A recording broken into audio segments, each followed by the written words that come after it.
Hello बच्चों, welcome back to our channel Rajput study zero. तो बच्चों, आज की इस वीडियो में आप लोगों को क्लास 12 है जो कि फिजिक्स है। फिजिक्स के पूरी किताब के 5 महत्वपूर्ण ऐसे अंतर को बताएंगे जो आप सभी के बोर्ड एग्जाम 2025 के लिए बहुत ज़्यादा इंपॉर्टेंट है। जान लीजिए, BIMP क्वेश्चन है। यदि आप 5 महत्वपूर्ण अंतर को तैयार कर लेते हैं तो कोई और अंतर आपको तैयार करने की ज़रूरत नहीं पड़ती है, क्योंकि हमने जो है इन 5 अंतरों को पूरी किताब से लेकर आए हैं इस वीडियो में। तो वीडियो को इंडिया तक देखिएगा, बहुत ज़्यादा इंपॉर्टेंट है। तो लास्ट में आपको इससे अच्छा क्वेश्चन मिलेंगे, आपको बहुत ज़्यादा रिपीटेड क्वेश्चन। तो लास्ट देखिएगा, एंड में आपको बहुत ज़्यादा इंपॉर्टेंट क्वेश्चन मिलेंगे, तो एंड तक देखिएगा। तो चैनल पर नए हो, चैनल को सब्सक्राइब कर लीजिएगा, नोटिफिकेशन ऑन कर लीजिएगा। चलिए देखते हैं। तो पहला क्वेश्चन है हमारा, ऊंचाई तथा अपचाई ट्रांसफार्मर में अंतर। क्या ऊंचाई और अपचाई ट्रांसफार्मर में अंतर बताना है आपको, बहुत इंपॉर्टेंट है। तो एक तरफ लिखेंगे ऊंचाई ट्रांसफार्मर और एक तरफ लिखेंगे अपचाई ट्रांसफार्मर। तो ऊंचाई ट्रांसफार्मर पहला है, यह निम्न वोल्टता को उच्च वोल्टता में बदलता है। कौन? जो ऊंचाई ट्रांसफार्मर है, यह निम्न यानी कि जो है ये लो वोल्टेज को हाई वोल्टेज में ये बदलता है। लेकिन ये अपचाई जो ट्रांसफार्मर है, इस हाई वोल्टेज को क्या करता है, जो है लो वोल्टेज में बदल देता है। उसके बाद देखिए, इसमें दूसरा देखते हैं ऊंचाई ट्रांसफार्मर में। इसमें दूसरा देखेंगे, इसमें प्राथमिक कुंडली से फेरों की संख्या, जो प्राथमिक कुंडली की फेरों संख्या यानी कि आपका जो पी होता है, यानी प्राथमिक कुंडली में फेरों की जो संख्या होगी वह द्वितीय कुंडली के फेरों की संख्या के से कम होगी, यानी दूसरे कुंडली की फेरों की संख्या से क्या होगी, कम होगी। इसमें अपचाई ट्रांसफार्मर देखिए, इसमें जो प्राथमिक कुंडली है, यानी जो प्राथमिक कुंडली है में फेरों की संख्या जो द्वितीय कुंडली में फेरों की संख्या से अधिक होती है। क्या? इसमें अधिक होती है और इसमें कम होती है। तो चलिए तीसरा देखते हैं ऊंचाई ट्रांसफार्मर में। तीसरा है, इसमें प्राथमिक कुंडली की वोल्टता द्वितीय कुंडली की वोल्टता से कम होती है। जो इसमें ऊंचाई ट्रांसफार्मर में है, इसमें प्राथमिक जो कुंडली है उसकी वोल्टता द्वितीय कुंडली की वोल्टता से क्या होती है, कम होती है। लेकिन ये अपचाई में क्या होता है, इसमें जो प्राथमिक जो अपचाई ट्रांसफार्मर में जो प्राथमिक कुंडली की वोल्टता है वह द्वितीय कुंडली की वोल्टता से क्या होती है, अधिक होती है। तो ये आपको लिखना है ऊंचाई ट्रांसफार्मर और अपचाई ट्रांसफार्मर में अंतर। तो पहला अंतर आपको समझ में आ गया होगा, इसको नोट्स करिए, इसको बहुत ज़्यादा इंपॉर्टेंट है आपके बोर्ड एग्जाम के लिए, तो इसे जरूर तैयार कर लीजिएगा। चलिए अब देखते हैं दूसरा नंबर अंतर। दूसरा नंबर अंतर आपका वेरी वेरी इंपॉर्टेंट क्वेश्चन है 2025 के लिए। तो क्वेश्चन है हमारा दूसरा क्वेश्चन है, सेल और बैटरी में अंतर। क्या? सेल और बैटरी में अंतर बताना है आपको। तो चलिए देखते हैं। देखिए, सेल और बैटरी में अंतर आपको पता करना है। देखिए, सेल एक तरफ लिखेंगे, एक तरफ बैटरी। तो सेल में लिखेंगे पहला, सेल एक उपकरण है। जो सेल है एक उपकरण है जो रासायनिक ऊर्जा को क्या करता है, वैद्युत ऊर्जा में परिवर्तित करता है। तो सेल क्या है? सेल एक उपकरण है जो रासायनिक ऊर्जा को वैद्युत ऊर्जा में क्या करता है, परिवर्तित करता है। बैटरी क्या है? देखिए, बैटरी आमतौर पर सेलों का एक समूह है। समूह का मतलब होगा कि सेलों, कई सेलों से मिलकर ये बना है बैटरी। बैटरी जो है कई सेलों का, आमतौर पर सेलों का क्या है, समूह है। आगे देखते हैं, दूसरा नंबर देखेंगे सेल में। एक सेल आमतौर पर हल्की होती है। जो सेल है, जो एक सेल होगी वह आमतौर पर हल्की होती है। लेकिन जो बैटरी है, बैटरी जो है आमतौर पर कई सेल होते हैं, यानी बैटरी में जो है कई सेल होते हैं। इस प्रकार इसका बड़ा आकार होता है। मैंने कहा ना, यहाँ पर बैटरी जो है आमतौर पर सेलों का क्या है, एक समूह है, यानी कि सेलों से ये मिलकर जो बैटरी बना है, ये कई सेलों से मिलकर बनता है जो बैटरी है। और जो है सेल तो एक ही होता है। और बताइए, बैटरी बड़ा है या टू सेल? तो इसमें देखिए जो आपका बैटरी का आकार होगा बड़ा होगा, और ये जो हल्की होती है सेल जो होती है।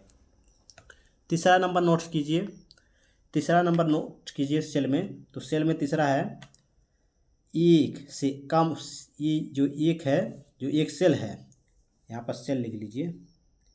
एक जो सेल है कम समय के लिए बिजली की आपूर्ति करता है। देखिए, जो एक आपका सेल है, क्या एक सेल कम समय के लिए बिजली की आपूर्ति करता है। जो सेल है वह कम समय के लिए बिजली की आपूर्ति करता है। लेकिन यहाँ पर बैटरी में देखिए, एक बैटरी जो है लंबे समय तक बिजली की आपूर्ति कर सकता है। क्या? जो बैटरी है वह जो है लंबे समय तक बैटरी की आपूर्ति, जो बिजली की आपूर्ति है, कर सकता है। लेकिन इसमें सेल जो है कम समय के लिए बिजली की आपूर्ति करता है। लेकिन अब देखिए चौथा देखते हैं सेल में।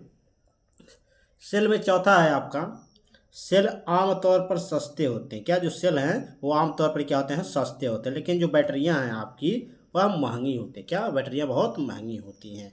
तो ये आपका जो है सेल और बैटरी में अंतर हो गया, इसको नोट्स कर लीजिए, बहुत इंपॉर्टेंट है। तो अब चलिए देखते हैं अगला तीसरा नंबर जो अंतर है उसे देख लेते हैं। तीसरा नंबर अंतर देखिए बहुत ज़्यादा इंपॉर्टेंट है, वैद्युत वाहक बल तथा विभवांतर में अंतर बताना है आपको। तो वैद्युत वाहक बल और विभवांतर में अंतर चलिए देख लेते हैं। तो एक तरफ लिखेंगे वैद्युत वाहक बल, एक तरफ आप विभवांतर। उसके बाद लिखेंगे वैद्युत वाहक बल में पहला, वैद्युत वाहक बल का मान सेल के दोनों सिरों के मध्य विभवांतर की तुलना में अधिक होता है। जो वैद्युत वाहक बल है उसका मान जो है सेल के दोनों सिरों के जो मध्य यानी बीच में विभवांतर की तुलना से क्या होता है, तुलना में क्या होता है, अधिक होता है। जो वैद्युत वाहक बल है विभवांतर की तुलना में अधिक होता है। उसके बाद देखिए इसमें विभवांतर में देखेंगे पहला, बंद परिपथ में जब सेल से धारा प्राप्त की जाती है तो सेल के दोनों सिरों के मध्य विभवांतर का मान सेल के वैद्युत बल की तुलना में कम होता है। यानी कि बंद परिपथ में जब सेल से धारा प्राप्त की जाती है, वो कोई सेल है उससे जब धारा प्राप्त करते हैं तो सेल के दोनों सिरों के मध्य यानी बीच में जो विभवांतर का मान होता है सेल के वैद्युत बल जो होता है उसकी तुलना में क्या होता है, कम होता है। तो इतना समझ गया। अब देखिए आगे दूसरा देखेंगे वैद्युत वाहक बल में, खुले परिपथ में सेल के सिरों के मध्य विभवों का अंतर ही सेल का वैद्युत वाहक बल कहलाता है। क्या, जो खुले परिपथ में सेल के जो सिरों के मध्य विभवों का जो अंतर होता है उसी को सेल का जो है वैद्युत वाहक बल कहते हैं।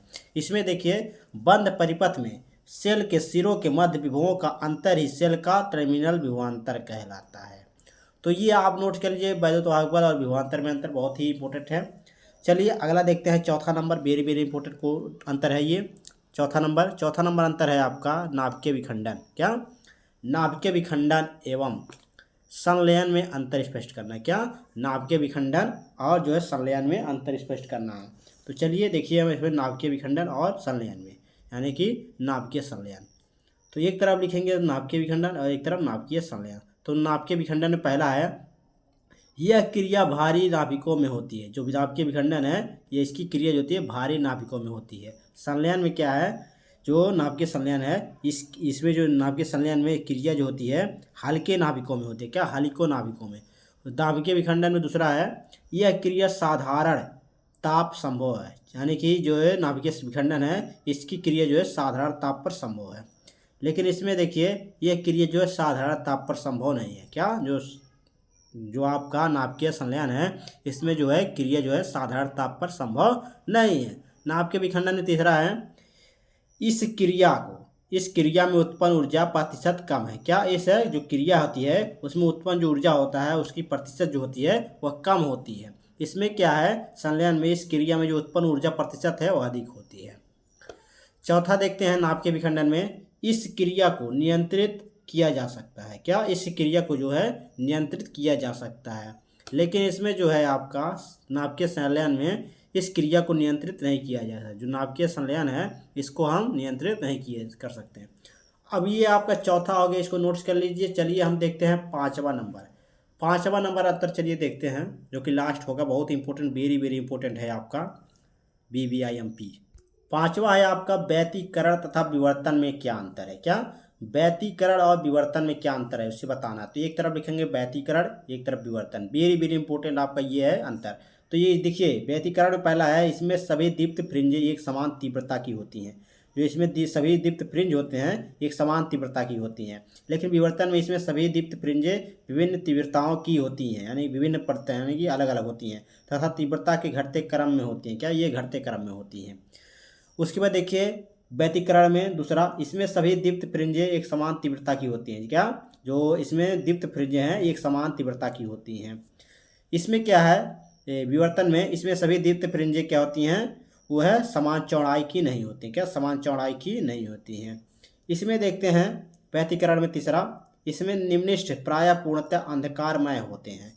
और विवर्तन में तीसरा है आपका, इसमें ऐसा नहीं होता। क्या, इसमें ऐसा नहीं होता, इसमें कुछ भी नहीं होता। यानी इसमें ऐसा नहीं होता जी कि निम्न प्राय जो होते हैं पूर्णतः अंधकारमय हो जाए, इसमें ऐसा नहीं होता है।